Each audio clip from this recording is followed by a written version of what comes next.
वालेकुम अस्सलाम वरहमतुल्लाहि वबरकातुहू। मुजीबुर रहमान साहब, आपने एक बहुत ही गहरा और फिक्रअंगेज नुक्ता उठाया है। खास तौर पर मालूमात, इंफॉर्मेशन और इल्म, नॉलेज के दरमियान जो बारीक लकीर है, उसे वाज़ेह करना आज के दौर की अहम ज़रूरत है।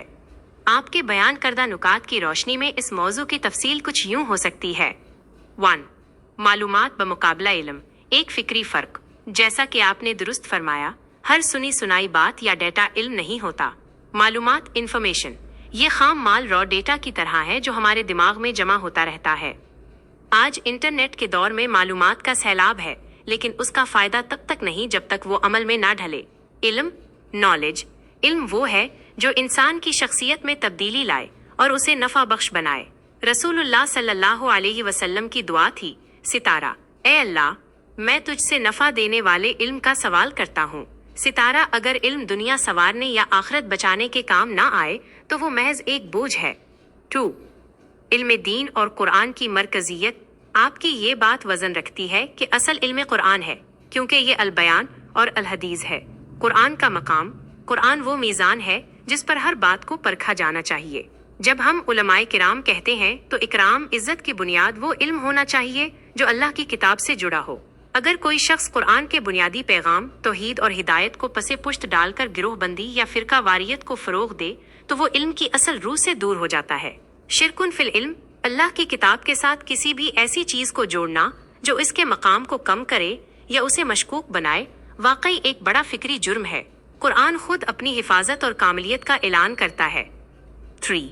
कितमान हक, हक को छुपाना और उसके असरात। सूरह बकरा की आयत 168 जिसका आपने जिक्र किया, उन लोगों के लिए एक सख्त वार्निंग है जो अल्लाह की नाजिल करदा वाज़ेह निशानियों और हिदायत को छुपाते हैं।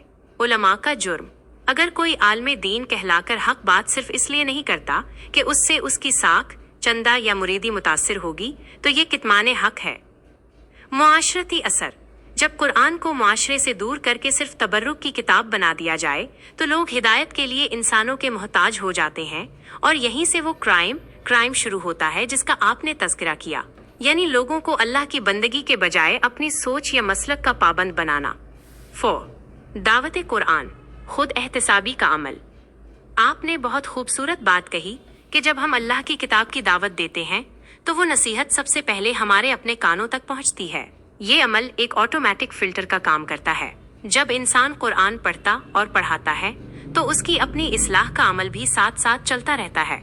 असली आलम असल में वही आलमी दीन कहलाने का मुस्तहिक है जिसका ओढ़ना बिछोना कुरान हो और जिसकी दावत का मरकज सिर्फ और सिर्फ अल्लाह की किताब हो। खुलासा, आपका ये मुकदमा कि इल्म सिर्फ वो है जो नफा दे और हिदायत का असल मंबा सिर्फ कुरान है, दूरे हाजिर के फिक्री इंतशार का बेहतरीन हल है। जो लोग कुरान के नाम पर अपनी दुकानें चमकाते हैं और हक को छुपाते हैं, वो इल्मी नहीं बल्कि इखलाकी और दीनी जुर्म के मुर्तकिब हो रहे हैं। क्या आप चाहेंगे कि मैं इस गुफ्तगू की रोशनी में आपके YouTube चैनल ओपन माइंड्स के लिए एक जामे वीडियो स्क्रिप्ट या कुछ मजीद पॉइंट्स तैयार कर दूं जो इस इल्म बमुकाबला मालूमात के फ़र्क को मजीद वाज़ेह करें?